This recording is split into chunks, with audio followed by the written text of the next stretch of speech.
Hello everyone, welcome to Amy's Bookshelf and welcome to finally a review of The Count of Monte Cristo by Alexandre Dumas.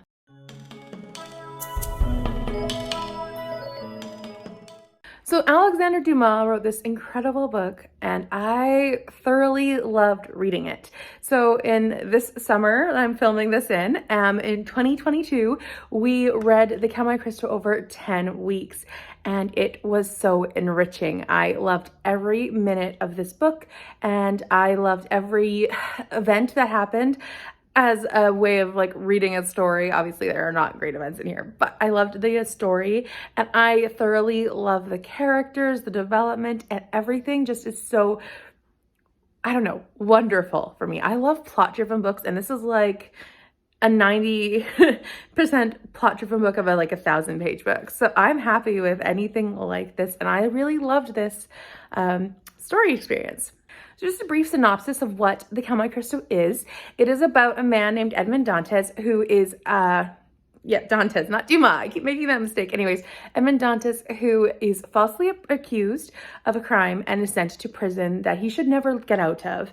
It happens fairly recently into this book, maybe 150 pages, but considering the length, I'm going to call it not a spoiler.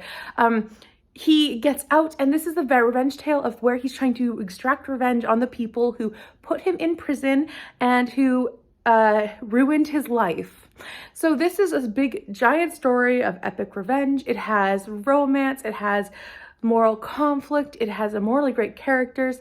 And I think what's really incredible about this is that you have the hero at the beginning who slowly turns into the villain.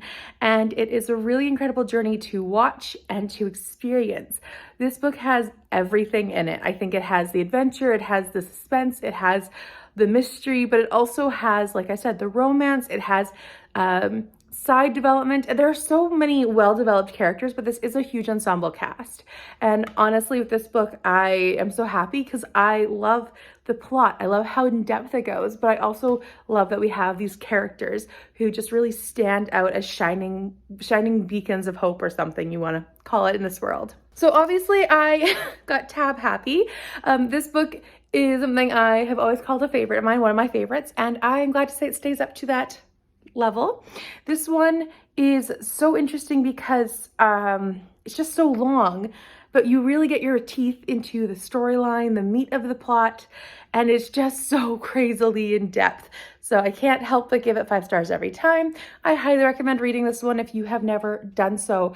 And even though it's like a classic from the 1800s, it doesn't feel that old. It does have a very fast pace and it is compared to some classics. So it's not like our fast paced now, but it is so in depth. And if you're like, I don't get what this is about, it will be revealed later. So I highly recommend reading this and sticking through it and keeping going because it is incredible to have the final picture. So we're just gonna go into some spoilers now, some of my big thought discussions. Although I will say that we have a playlist of our discussions from the summer. So if you want to have our in-depth section by section spoilers, I will link that playlist for you if you'd like to see all of our discussions about this wonderful book. So my personal things I want to share about this, because it's just going to be so hard to limit it. First of all, the characters. I love that each character is different and you can tell which character is which. This is very difficult in a lot of big ensemble cast books. I'm thinking of like Anna Karenina. But this one is just so massively, I don't know, there's such a huge cast, but the villains are all different, their families are all different, and the way they interact as the families are all different. So you have like 15 people, but you can tell who is like that family unit based on just seeing them interact. And I think it's just incredible. I love the different dynamics of the characters together and how they, I don't know, struggle. So we have villains, first of all, that I would like to chat about. I really love Villefort as my favorite villain. He's my favorite character for that kind of evil arc side of things. I do think that the others are well done as well. I like Danglars and how he is always money grabbing and how that is his downfall at the end. And I also love how all of their downfalls are really reminiscent of what they desire in life or what they are struggling for or what they are refusing to give up. So in Danglars' situation, he is the one who wants money and he wants to have his ability to have all the money he can. That's why he basically turns on Dantes, in my opinion, in the beginning, because he wants the position which comes with the money. And at the very end of his arc in here, he has to give up all of his money in order not to starve. So it's very interesting how he is treated in this way, but at the same time, he creates this love of money that is his downfall. Also, you have Ferdinand, who is massively in love with Mercedes, but I think it's not in love. I think it's obsessed. It just doesn't, it's not a loving relationship if you look at it. And I think that that is something of interest in here, because Mercedes is obviously in love with Edmond Dantes. And then as soon as he goes to prison, a year later or a year and a half later, she marries Ferdinand. And that is what Ferdinand wanted the whole time with Edmond going to prison. Now that is something that is so critical to Ferdinand's, I think, appearance. I think he has the wife and I think he has the son. And I don't think he really gets it until they are like, we're not being with this man anymore. We're leaving him, and suddenly his family is destroyed, and he decides, as a very emotional, reactive person, to kill himself. It's very interesting how he's like a ticking time bomb all the time. His emotions are never in control, and he always just is following what his emotions feel like at the time. So I think it's really interesting how he is as a character compared to Danglars, who's very calculating and very conniving and very methodical. You also have Villefort, who is just not doing his job. He's not the one who makes the letter that incriminates Edmond Dantes, but he does actually have the power to save him. And he chooses not to because Dantes has something that will incriminate Villefort's father. Now, this is something that I think is very interesting, how we have a person who's in like a policeman role or in the lawyer role of this, and he is not standing up for his job, and because of that he's going to have a huge trouble down the line. So like I said, with everyone having their own thing, his is reputation. If he doesn't have his reputation intact, then he is done for, and he hates that. So because of his reputation, he decides to send Dantes to prison because he does not want his father's actions to reflect poorly on him. I also think a side note is that Villefort is very smart and conniving when it comes to the political scene. When power changes hands in Paris, he's totally fine. And when it changes back, he's totally fine. He is really good at weaving that line and balancing the two acts. That's just a side note. But then when his reputation comes into play, he ends up losing all of his reputation at the end as being the parent of a daughter who has been murdered, also of a son who's been murdered by his wife, not his ex-wife, but his second wife, has murdered most of his family. That is something that that he has to deal with, and then he goes mad. So he is officially unable to work because he cannot handle it. This is a struggle for him, and it's his mental health just takes a hit, and it will never recover from what it says in here. So he has lost all his reputation, and he is officially done for like that. I think it's interesting of note that even though this is a massive revenge tale, only one of the three main villains dies, being Villefort, or not Villefort, but Ferdinand. The other two are not, but they are taken away from everything that they value. So I think it's very fascinating. The other person who is also a villain in this, we will say, is Caderousse. Caderousse is, at the beginning, he seems really dumb and really just like a drunkard, and he just doesn't care about things. He's like, oh, this is a good idea to write this letter. And then everyone else follows along. But the problem comes is when you see him act throughout the rest of the book. So when he gets offered the jewel, he and his wife kill the jeweler who's evaluating the jewel and giving them money, and then he kills his wife. It's like, okay, you are clearly not so easily led down the path. You are like, you're there, you're willing to be there. And then later on, he is blackmailing Villefort's illegitimate son. And by doing that, he discovers that he can break into the Count of Monte Cristo's house. And when he does that, he is purposely going in there to kill the Count. He's purposely going in there to kill Edmond Dantes, who is now the Count, because even though he doesn't know that that's Edmond Dantes, he wants to take the money, and he wants to have money for the person he's blackmailing. So he's clearly not a good person when you look at all of the evidence of what he has done. He also is the one person who it seems innocent as much, but he turns into being a very obvious villain. He does die at the hands of the person who's blackmailing, Andrea. I'm gonna call him Andrea because of multiple names, but Caderousse definitely falls victim to his own actions, and he dies by it. I really love how this just handles everyone in a different way. So for Caderousse, it's greed. He wants money, and because of that, he gets killed by the person who he's blackmailing for money. So I think it's really fascinating. All of these different endings and results and how these twists happen. I think it's also really interesting how all the families are intertwined. So you have, let's go into family tree here. So you have Ferdinand and Mercedes, who have their son Albert. Albert is engaged to Eugenie, who is Danglars' daughter. However, Danglars' wife, so Madame Danglars and Villefort had an affair. The result being Andrea. And Andrea comes into town being sponsored essentially by the Count of Monte Cristo. He is like all happy to go and make all this money and make all these connections because he's a criminal. He's a full-on criminal. And he ends up being introduced to Eugenie and, well, her parents. And they're like, we want her to marry this guy, not knowing that they are half-siblings. So they are trying to arrange this marriage, and they end up arranging a marriage. However, Eugenie does not go through, especially after the fact that Andrea is revealed to be a murderer. So there's those elements, but they're like, so she's engaged to her half-brother. Strange. But then you also have Valentine, who is also half-brother, well, half-sister to Andrea, because her father is Villefort. So this connection. But Villefort's daughter, Valentine, is dating or courting or whatever you want. She's in love with Maximilian, who is the only son of the person who defended Dantes to the end. So he is the one who has the Count's loyalty. The Count will do anything for Maximilian, and because of that, he is willing to spend all of his money to help this family and the Morels, being the Morels. But the problem comes that he doesn't realize that Valentine is the one Maximilian wants to marry. And because of that, he ends up doing all of this revenge on other people. Valentine does not die because of it, but it is a very close call.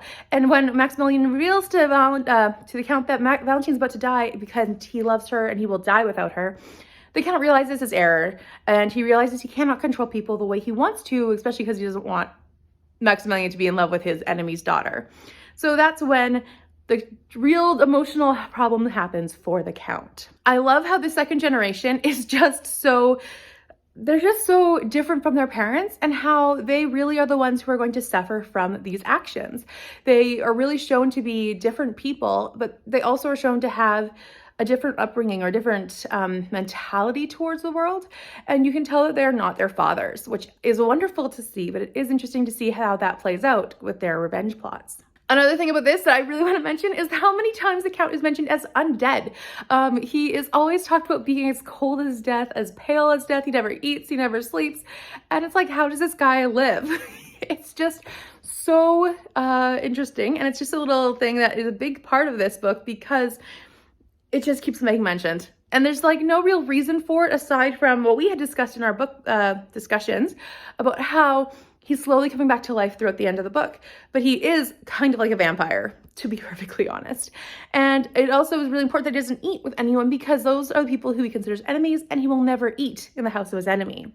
So that's also an interesting note, but that you don't know until you're a decent way in. Something else about this is that I love how Mercedes is the one person to recognize the Count of Monte Cristo as Edmond Dantes from the beginning. She is the only person who first hears his voice and knows that it is her former fiancé, the one who she was literally on the day of her marriage going to marry him, and he went to prison. So she is the only one who recognizes this, and because of that, it is really interesting to see how that plays out.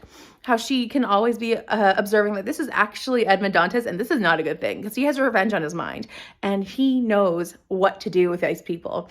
So it's really fascinating to me that she's the one who observes him and knows him, and she also calls him out first. She's the first one and only one really to call him out and be like, hey, you, this is not how it's supposed to go. She's like, you have a reason, but don't. So I think it's really interesting that she has that big of a role in this book because yes, she is his former love, but there is also the thing that like she married his enemy, and he now has to compute that in his brain. He has to figure out how that would work for him to hurt Ferdinand, but also now that Mercedes has owned up to it, he doesn't know if he should hurt her too. So it's really an interesting balance for him. And I think that's actually where the moral turn happens, or the cogs start moving, maybe if you want to call it, but then he has to really fight through all these dilemmas of people not being good or bad, black or white. He has to have them on a scale of choices, and he doesn't know how to handle that because he has never thought that way. He's always been instantly reactive and instantly, this person's good, this person's bad because of what they do in their life or what they have done. and there's no chance for redemption. I think this is obvious with Villefort because he does realize that Villefort's wife, Madame Villefort, has poisoned their 8-year-old son, or however old he was. She poisoned their son in order to kill herself first, like after him, and not leave him without a mother. And the Count never planned on that child being killed. So he then has to really struggle with the fact that, yes, this woman he gave poison to, this woman he gave the directions to, this woman is the one he basically created as a poisoner, and then she cannot stop at the way he wants to stop. So she needs to figure out at that point that people are not puppets, and it is a really hard thing for him to learn. Another character I want to talk about is Haydée. I pronounce it Haydée or Haydée. This one, she's an interesting character. So she starts off being the Count's slave. I always called him as the Count in the middle part as well. That's just another thing. We'll go back to Haydée in a second. But I always call him Edmund at the beginning and the Count in the middle, because at that point, he is no longer Edmond Dantes. He is such a different person. It's like he's shut off that entire part of himself, and he is only the Count. He's only the man he's created, and he's never interacting with the emotional or the part of him that self that had been betrayed or actually destroyed in that moment of going to prison. But he is living out the after effects of it. He's never actually confronting that person until the end. So that's just why I call him the Count. So back to Haydée. She is the Count's slave, and she loves him like a father, it says, and she loves him like that. But then it turns into a romantic love. And so it's a really weird relationship to read about, because she's like, I love you like a father, I love you like a husband. It's like, those are two different things. But I really loved seeing how he could change and how he could have a second chance at life. So it's very interesting, but at the same time, it's a weird relationship to read because of that. Just a side note. And she happens to be very influential in like breaking down Ferdinand, because everything in this book is coincidence, which I'm okay with. We have people who meet randomly who happen to be critical to meet later. We also have situations where the Count's servants are all people who have been impacted in some way or another by these 3 villains.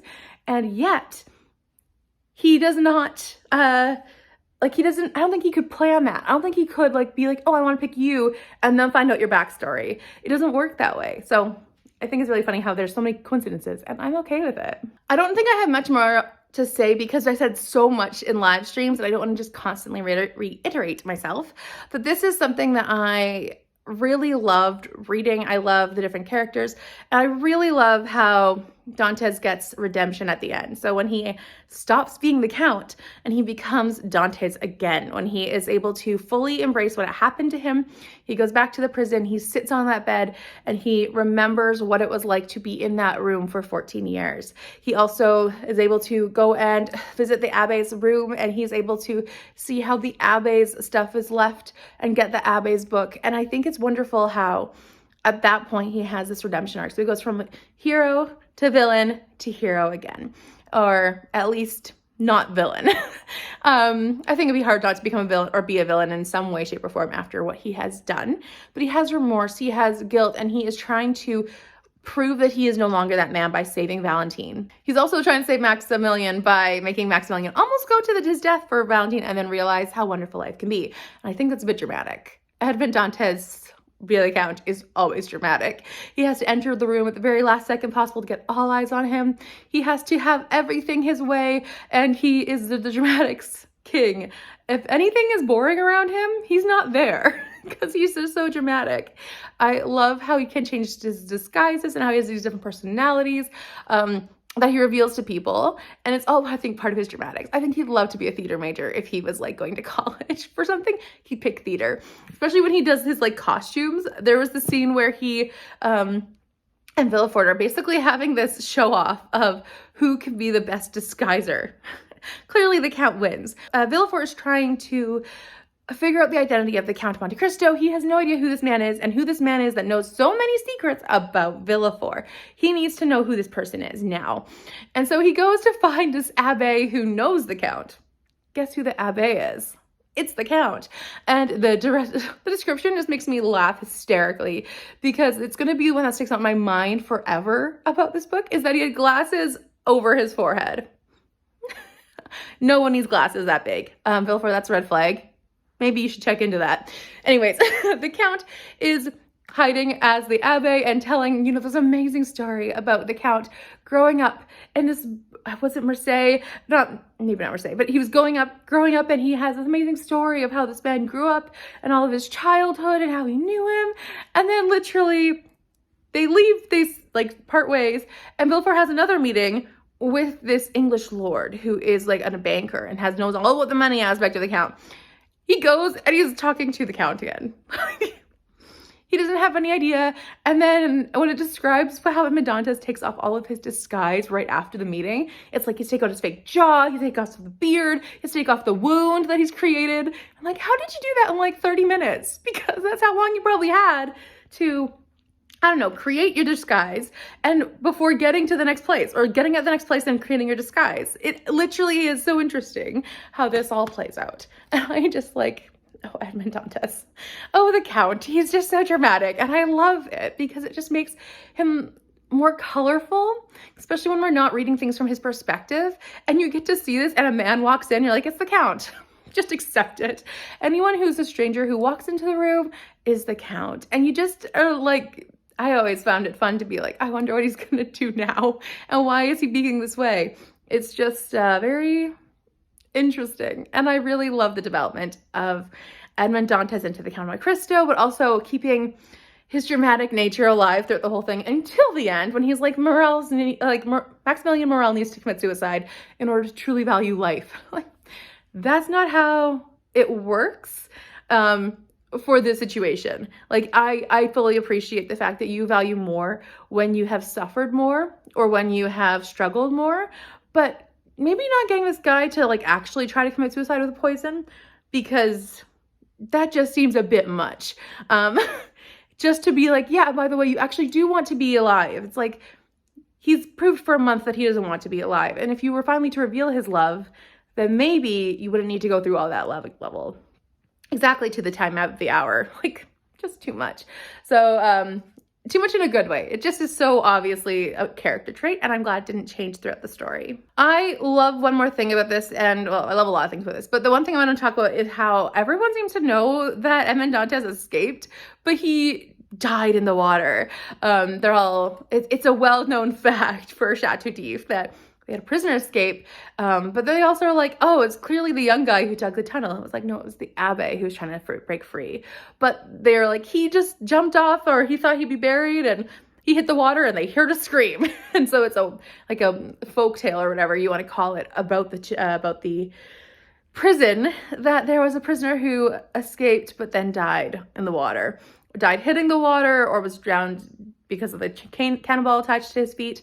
Whatever it was, it's an interesting fact, and obviously he did not. But it's like a ghost story, I think, that's being told around this prison. And it's not. Like, it's just so interesting. Maybe it's the only time people ever did that, escaped and actually succeeded in getting out of the walls. I don't know, but it's just very weird to me that everyone knows this story who's connected to the prison. I think it's fun. Obviously not Villefort, because he's completely oblivious, but I do think that's interesting. I also think it's really interesting how the reveals happen with each character. So he reveals himself to each person at the very last second of time, but then it's like sometimes it's too late, and it's very, I don't know, it's very strange to me how they all have a different reaction to it. Like, Ferdinand goes home and kills himself. Then you have Villefort, who is like, oh, okay, you're the Count, come here, look at this. Like, you're Edmond Dantes, look what you did. And he's not even like, I'm gonna do anything to myself. But at that point, I think Villefort's reached the point of wanting to do right. But unfortunately, his wife, who he's trying to actually convict or have her kill herself because he wants to have the justice for his family, especially his daughter Valentine, he does not expect her to kill their son. And when he does, or when she does, and then he sees the Count, and the Count's like, I'm Edmond Dantes. He's like, well, good, now you know how much I've suffered because of this.